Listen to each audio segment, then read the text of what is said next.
नमस्कार दोस्तों, मैं दिलीप कुमार।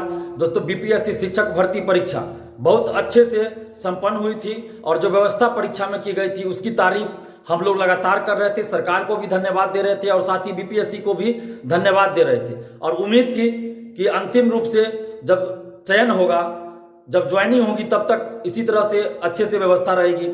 लेकिन जब रिजल्ट प्रकाशित हुआ उसके बाद कई तरह की अनियमितताओं की बातें सामने आ रही है। सैकड़ों अभ्यर्थी हमें फोन करके बता रहे हैं, अपनी समस्या बता रहे हैं कि रिजल्ट के बाद कई तरह की अनियमितताएं सामने आ रही है। काउंसलिंग में भी कई तरह की अनियमितताएं सामने आ रही है। बीपीएससी ने जब विज्ञापन निकाला था उस समय यह स्पष्ट रूप से कहा गया था, विज्ञापन में भी इस बात का जिक्र है कि एक अभ्यर्थी का एक ही जगह रिजल्ट रहेगा, लेकिन अभी एक ही अभ्यर्थी का दो तीन जगह रिजल्ट हो गया। इसके चलते हजारों सीट खाली रह जाएगा, क्योंकि एक अभ्यर्थी एक ही जगह सिलेक्ट होगा, एक ही जगह ज्वाइन करेगा। लेकिन अभी जो मेरिट लिस्ट औपबंधिक रूप से जारी हुआ उसमें एक ही अभ्यर्थी का अगर +2 में है तो उसी में से हजारों अभ्यर्थियों का प्राइमरी में भी हो गया है, 9th-10th में भी हो गया है। जबकि विज्ञापन में ऐसा नहीं था। विज्ञापन में क्या था, 11th-12th में अगर किसी का हो गया है सिलेक्शन तो उनका 9th-10th या उससे नीचे में नहीं होगा। तो इस तरह से ये अनियमितता हुई है। और दूसरी बात, इसके अलावा जो दूसरी बात है कि जो सीटेट अपियरिंग, बीएड अपियरिंग या डीएलएड अपियरिंग में भरे थे उन सब का मार्कशीट पहले अपलोड करा लिया जाना चाहिए था। जो उसमें पास होते उन्हीं लोगों का रिजल्ट जारी होना चाहिए, मेरिट लिस्ट में उन्हीं लोग का नाम होना चाहिए। लेकिन CTET appearing, BEd appearing, DElEd appearing वाले का मार्क्स अपलोड नहीं कराया गया और मेरिट लिस्ट जारी कर दिया गया, जिसके वजह से जो सीटेट फेल भी कर गए, बीएड अपियरिंग वाले फेल भी कर गए बीएड में या डीएलएड में फेल कर गए या किन्हीं का रिजल्ट नहीं आया अभी तक, उनका भी मेरिट लिस्ट में नाम हो गया और काउंसलिंग में वो लोग बाहर हो रहे हैं। और ऐसी परिस्थिति में सीटें हजारों सीट खाली रह जाएगा। बीएड का भी प्राइमरी में कहा गया था कि रिजल्ट नहीं दिया जाएगा, तो फिर किसी का रिजल्ट नहीं होना चाहिए था बीएड वाले का। और अगर बीएड वाले का रिजल्ट देना है तो जो भी मेरिट लिस्ट में आ रहे हैं सबका रिजल्ट देना चाहिए बीएड वाले का।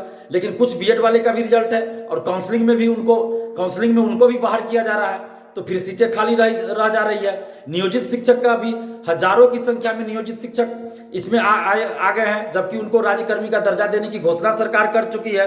तो अब नियोजित शिक्षक भी इस बहाली में नहीं जाने वाले हैं, हजारों शिक्षक, तो वो सीटें खाली रह जाएगी। और कंप्यूटर साइंस का जो रिजल्ट आया उसमें भी बहुत सारी अनियमितताओं की बातें सामने आ रही है।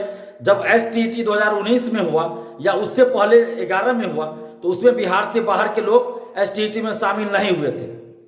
तो फिर बिहार से बाहर के लोग, जब ये विज्ञापन आया शिक्षक भर्ती का, तो उसमें STET अपियरिंग में फॉर्म भरने का भी कोई ऑप्शन नहीं था। जो STET पास थे वही फॉर्म भर सकते थे।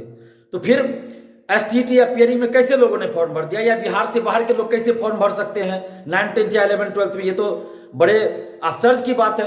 ऐसे सैकड़ों अभ्यर्थी हमें फोन करके बोल रहे हैं कि बिहार से बाहर के लोगों का भी बड़े पैमाने पर रिजल्ट है, तो ऐसा कैसे हो सकता है? और कंप्यूटर साइंस में STET 2019 जब हुआ था तो विज्ञापन में जो शर्तें थी उसके अनुसार जो STET पास होंगे उन्हीं का रिजल्ट इसमें होना चाहिए था। लेकिन किसी भी तरह का फिल्टर नहीं किया गया, किसी भी तरह से डॉक्यूमेंट्स का जांच नहीं किया गया और सिर्फ मेरिट लिस्ट ऐसे जो बीपीएससी में जो शामिल हुए वो फर्जी तरीके से शामिल हुए या कैसे हुए इसकी कोई जांच नहीं हुई और मेरिट लिस्ट जारी कर दिया गया। और इस कारण अब हजारों सीट खाली रह जाएगा। मेरिट वाले बाहर हो गए, हजारों ऐसे अभ्यर्थी है जो मेरिट से बाहर हो गए, जिनके पास सारा डॉक्यूमेंट्स है और ऐसे बहुत सारे चीजें हुई है, अनियमितता हुई है। तो उसके चलते हजारों अभ्यर्थी बाहर हो गए और हजारों अभ्यर्थी मेरिट में आ गए, लेकिन वो काउंसलिंग के बाद बाहर हो जाएंगे। तो क्या सरकार की ये सोची समझी साजिश थी कि इस तरह की व्यवस्था करो ताकि हजारों सीट खाली रह जाए और हम दिखा दें कि हमने तो इतना लाख वैकेंसी निकाला, इतना लाख को नौकरी दिया, जबकि हकीकत कुछ और होगा? तो यहाँ पे सबसे बड़ी बात यह है कि जितने सीटों पे आपने वैकेंसी निकाली उतने सीटों पे एक तो आपने मेरिट लिस्ट जारी नहीं किया, उसके बाद 1,22,000 का भी अगर मेरिट जारी हुआ है तो उसमें भी कई अनियमितताएं हैं और उसमें भी सीटें खाली रह जाएगी। हजारों अभ्यर्थी, 30-35 हजार से ज्यादा मुझे लगता है कि सीटें खाली रह जाएगी। तो अब सरकार या तो इस रिजल्ट को सुधार करे, किसी भी तरह से फर्जीवाड़ा नहीं होना चाहिए, कोई अनियमितता नहीं होनी चाहिए। बीपीएससी को भी सबसे पहले चाहिए था कि डॉक्यूमेंट्स अपलोड करा लेना चाहिए था, उसके बाद रिजल्ट देना चाहिए था। अभी वाटर मार्क की बात की जा रही है, लेकिन डॉक्यूमेंट्स वेरिफिकेशन जहां हो रहा है तो अभ्यर्थी हमें बता रहे हैं कि वहां सिर्फ ये देखा जा रहा है कि जो वाटर मार्क डॉक्यूमेंट्स जो बीपीएससी ने वाटर मार्क दिया है अपने वेबसाइट पर जो डाला हुआ है वो अभ्यर्थी के पास है या नहीं, बस इतना ही वेरिफिकेशन हो रहा है। वो सही है या फर्जी है इसकी जांच नहीं हो रही है। ये तो बड़े आश्चर्य की बात है।